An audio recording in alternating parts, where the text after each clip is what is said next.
Spanish പരിശീലകനായിട്ടുള്ള David കറ്റാലയെ ടീമിലേക്ക് എത്തിച്ചതിനെ തുടർന്ന് ഒരു സ്പാനിഷ് ടീമിനെ തന്നെ കേരള ബ്ലാസ്റ്റേഴ്സ് പണിതുയർത്താനാണ് ശ്രമമെന്ന തരത്തിലുള്ള ഒരുപാട് റിപ്പോർട്ടുകൾ പുറത്തേക്ക് വന്നിട്ടുണ്ടായിരുന്നു.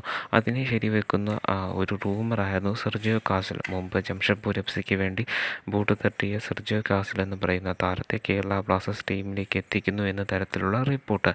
അതിനുശേഷം ഇപ്പോൾ ഒരു പുതിയ റിപ്പോർട്ട് വന്നിരിക്കുകയാണ്. സെർജിയോ കാസിലിൻ്റെ മെഡിക്കൽസ് പൂർത്തിയാക്കിയെന്നും ഇനി സൈനിങ് മാത്രം, അതായത് ഒഫീഷ്യൽ അനൗൺസ്മെൻറ്റ് സൈനിങ് മാത്രമാണ് ബാക്കിയുള്ളത് എന്നാണ് അറിയുവാനായിട്ട് കഴിയുന്നത്. എന്തായാലും കേരള ബ്ലാസ്റ്റേഴ്സ് ആരാധകരെ സംബന്ധിച്ചിടത്തോളം ഇത് വളരെയധികം സന്തോഷം നൽകുന്ന ഒരു റിപ്പോർട്ടാണ്.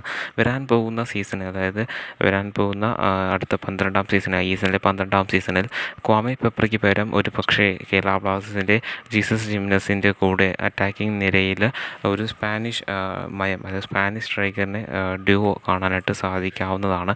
സെർജിയോ കാസലിനെ കേരള ബ്ലാസ്റ്റേഴ്സ് ടീമിലേക്ക് എത്തിച്ചു കഴിഞ്ഞാൽ എന്തൊക്കെ വന്നാലും ISLൽ തൻ്റെ കഴിവ് തെളിയിച്ചിട്ടുള്ളൊരു താരമാണ് സെർജിയോ കാസൽ. അതിനാൽ തന്നെ താരത്തെ ടീമിലേക്ക് എത്തിക്കുന്നത് എന്തുകൊണ്ടും കേരള ബ്ലാസ്റ്റേഴ്സിന് ഗുണമായിരിക്കുമെന്ന് നാം എടുത്തെടുത്ത് പറയേണ്ടതാണ്.